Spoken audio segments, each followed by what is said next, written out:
full weight of Gambia's role as host nation for Ecowas 1990 began to be evident as heads of some of the 16 member states arrived at Yundum Airport. First to sample the hospitality of the new airport VIP lounge was Sierra Leone's President Joseph Momo, who undertook the mission despite internal rumblings of discontent back home. He was whisked with full motorcycle escort to his residence, the Kairouba, Gambia's latest tourism spectacular. Built at a cost of over £10 million, the Kairouba is one reason President Jawara agreed to host this year's summit. It is the country's first truly five-star hotel and is situated in 15 acres of landscaped garden at the heart of the tourism development area in Kaloli.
Among its 116 units, the Kairouba offers 3 presidential suites, complete with state-of-the-art communications, one of which President Momo will occupy during his stay.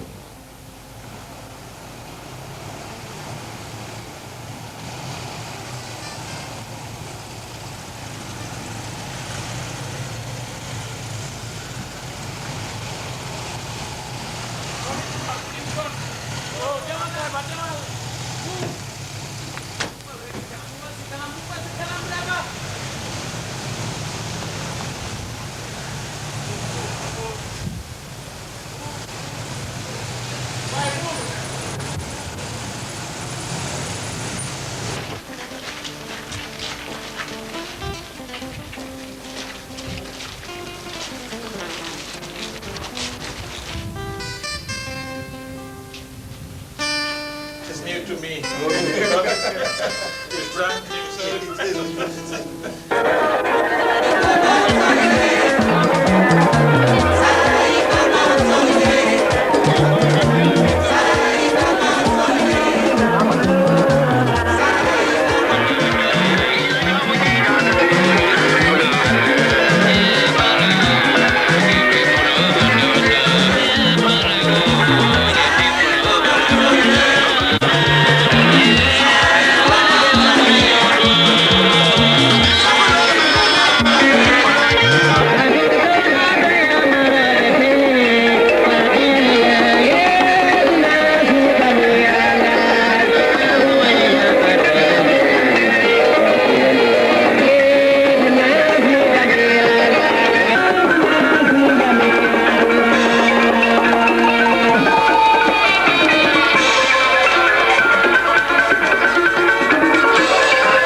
Excellency, guard of honor mounted by the Gambia National Army, 145 men and officers formed up in open order, ready for inspection.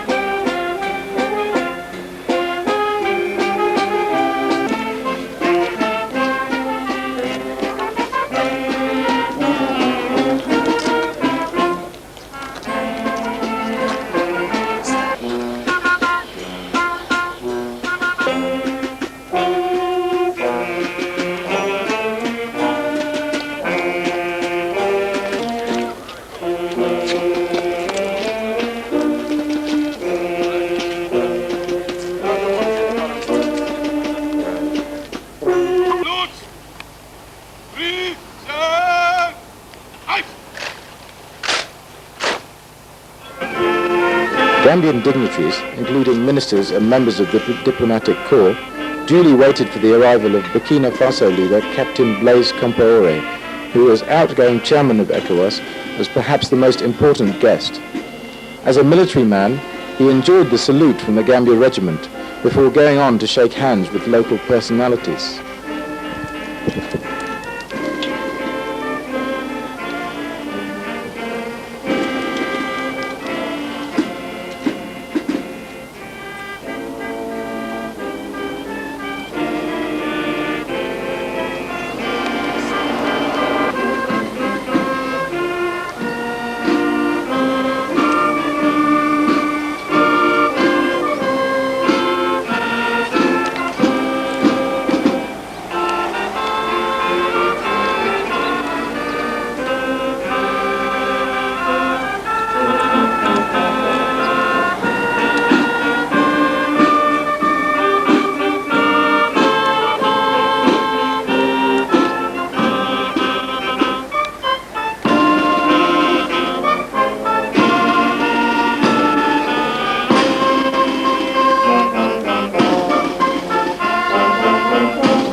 An influential figure over the past year has been Mrs. Bintou Sanogo, Burkinabe Minister of Finance, whose assertiveness as chairperson of the ECOWAS Council of Ministers is being cited as a factor in the revitalization of the 15-year-old organization. She was present a full week before her head of state arrived to chair preliminary meetings and set the agenda for the summit.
As leader of the biggest and most influential French-speaking West African state, Félix Houphouët-Boigny of Côte d'Ivoire was expected to attend, but a rebellion by recruits in Abidjan, as well as serious unrest in the capital, meant he could only send his Foreign Affairs Minister, Mr. Simeon Ake. Minister Ake nevertheless received a full welcome from President Ouattara.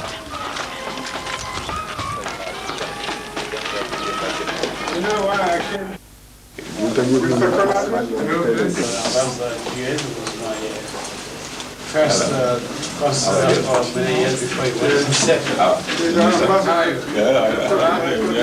Yes. Fine. When I was appointed foreign minister, first.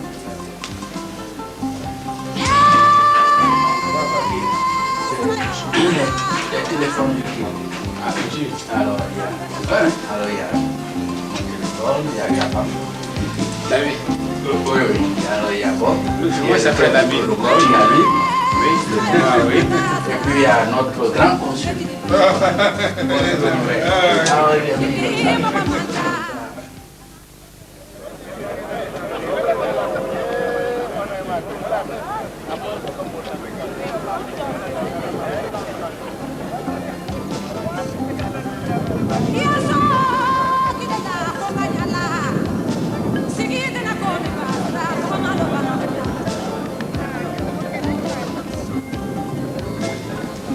All arriving dignitaries were treated to a colourful show of traditional music and dancing. Groups representing Ecowas citizens living in the Gambia put on cultural shows both at the airport and at the Kairaba. According to Gambian Agriculture Minister Omar Jallow, who chaired the Social Reception Committee, it was a triumph for the mass mobilization philosophy that motivates Gambians on such prestigious occasions.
A welcome arrival at Yundum Airport was Nigeria's head of state, General Ibrahim Babangida.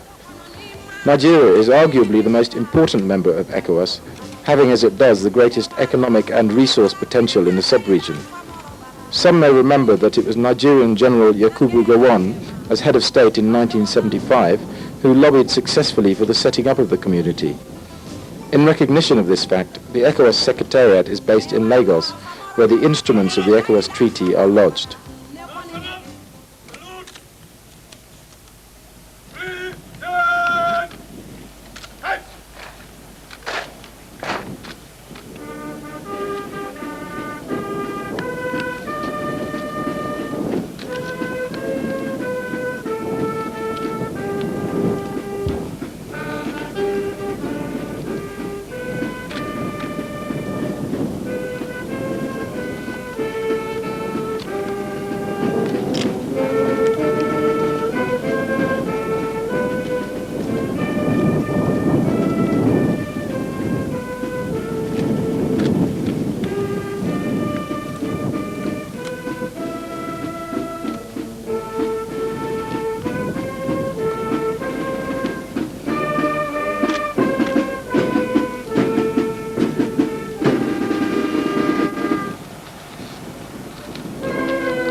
believe that the decision by General Babangida to attend personally, despite foiling a coup attempt just weeks before, demonstrates Nigeria's firm commitment to the community.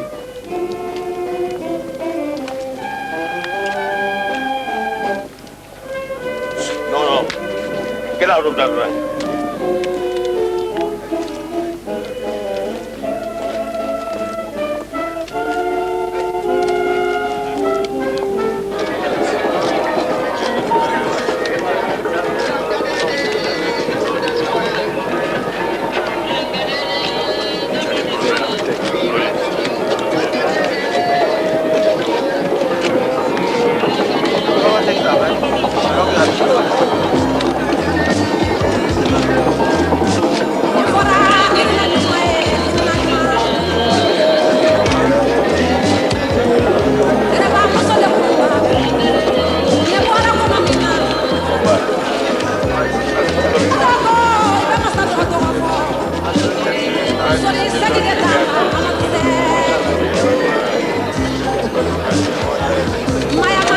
Get a shot and go back. Get a shot and go back. Yes, that's sometimes it's better not to say it. Mark, did you? An interesting feature during this year's gathering was the absence of military uniforms as usually worn by heads of state. With the exception of President Jawara, all the heads of state in attendance are military leaders. This avoidance of uniforms is as strong an indicator as any that with the alarm bells being rung by the wind of change sweeping through Eastern Europe and the threat of Africa being alienated by a post-1992 single European market, Ecowas members must get rid of all old-fashioned notions of sovereignty and create a peaceful climate for economic union.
Pour le grand patron.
Contrary to popular opinion, Ecowas 1990 did not begin with the arrivals of heads of state.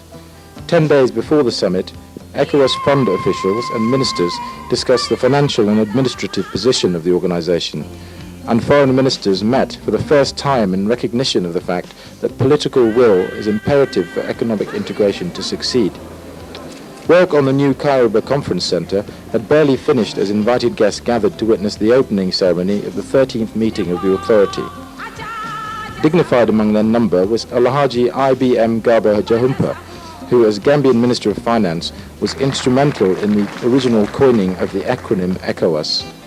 Alhaji Jahumpa, who names such luminaries as Nkrumah and Kaunda as his political contemporaries, is living testimony to the fact that ECOWAS has a future.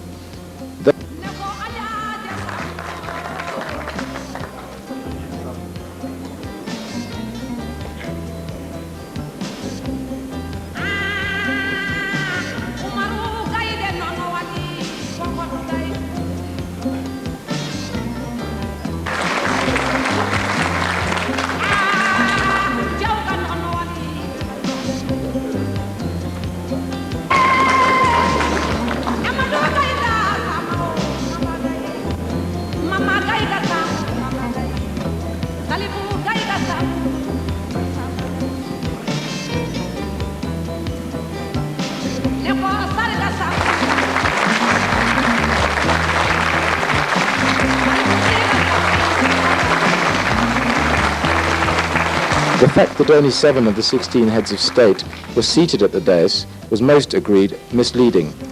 All member states were represented by high-ranking delegates at a time when political problems were at their peak. One casualty of internal turmoil was Liberia, whose representative failed to make the opening. Nevertheless, Economic Planning Minister Elijah Taylor acted on President Day's behalf during the closed sessions.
Excellences, Messieurs les chefs d'État et de gouvernement,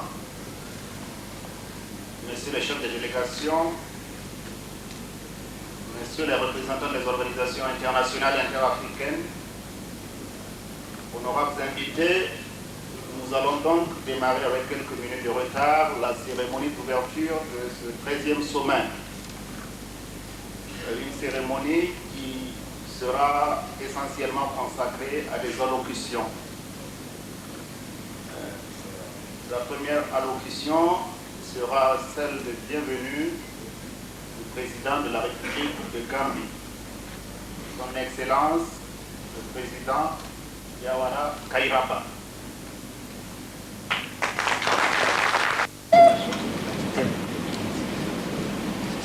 Mr. Chairman, my dear brothers and colleagues, Your Excellency the Vice President, Honorable Speaker, my Lord Chief Justice, Honorable Ministers, Your Excellencies, members of the Diplomatic Corps, distinguished delegates, esteemed guests, ladies and gentlemen, privilege for me to welcome you all to the Gambia to the 13th session of the Authority of Heads of State and Government of the Economic Community of West African States.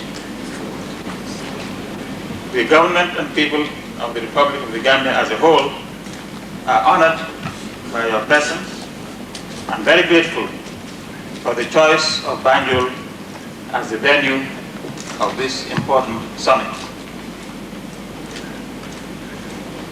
I wish first of all to avail myself of this opportunity to pay a special tribute to the Chairman of Ecowas, His Excellency Captain Blaise Compaoré,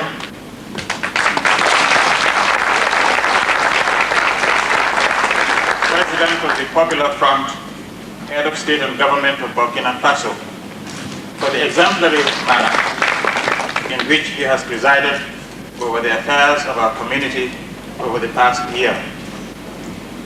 I have been deeply impressed by your noble courtesy, coupled with modesty and wisdom, qualities as rare as they are desirable in a statesman.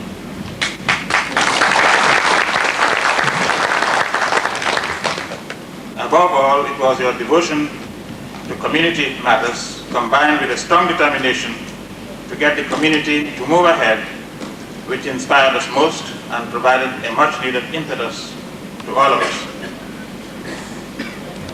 May I also seize this opportunity to express my deepest appreciation to my other colleagues and brothers for their presence at this summit session, which coincides with the 15th anniversary of our community.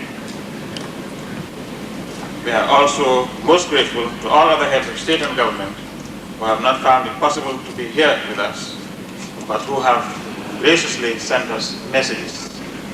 We are really inspired by their messages, and we extend our sincere gratitude to them all. Mr. Chairman, it is often said that history repeats itself. Perhaps it is true, as some events of great historical significance have a certain way of recurring. I could not help recalling the euphoria and the high expectations that marked the signing of our treaty, setting up the community, exactly 15 years ago today.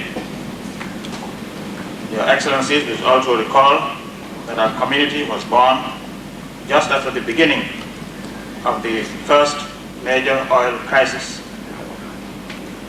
In addition to the negative and disastrous effects of the oil crisis, some member states experienced at the time the full impact of the region's longest and the most persistent drought. It will also be recalled that the optimism that surrounded Africa's economic prospects in the 1960s, that decade of hope, the first decade of independence, was soon replaced in the mid-1970s by increasingly poor economic performance in many of our member states. Major economic and social indicators were beginning to show sharp deterioration, and the future appeared gloomier than ever before. It was against this background that we were all determined to begin the arduous and challenging task of ensuring the integrated and harmonious economic development of our sub-region. Mr. Chairman, although a lot has transpired over the past 15 years, the problems confronting our states today are colossal and more pressing than ever before. As such, our august body should neither be carried away by its achievements nor allow itself to be too depressed by its failures. Rather, we should be pragmatic in the assessment of our past performance. There have been mistakes, opportunities have been missed, and the community has had its teething problems as we endeavor to work and live together after having been separated for so long. However, on occasions such as this, we must not lose the opportunity to look back and to draw the necessary lessons from experience, as well as inspiration from past achievements. I appeal, therefore, that we resolve on this 15th anniversary of our community to find further and, if necessary, radical means of laying the foundations of a new, revitalized, realistic, and effective integration process. I am convinced that we are still inspired by the potential contributions which Ecowas is capable of making to our region's socio-economic emancipation. Mr. Chairman, a look at the evolution of community cooperation will reveal at least one clear trend. the growing politicization of the region's integration process. It must now be clearly accepted that the ultimate decision in regard to increased economic cooperation is political rather than economic. If we are to take our destiny into our own hands, there is little or no time left for vacillation and indecision. In order to move away from the decade of declarations of good intentions on economic unity to the necessary but sometimes risky realm of choice, responsibility, and action, we must now be prepared to make initial concrete commitment in terms of resources and hard political decisions.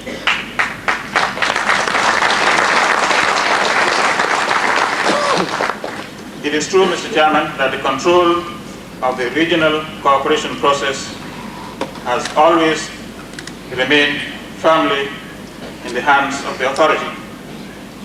The authority must therefore establish a realistic integration process that takes into account the current realities. It must also ensure that its decisions are carried out effectively. In order to achieve this, the existing ambiguities on the role of integration must be removed. Nowhere else in the world could a call for a higher degree of collective action be more justified than in our region.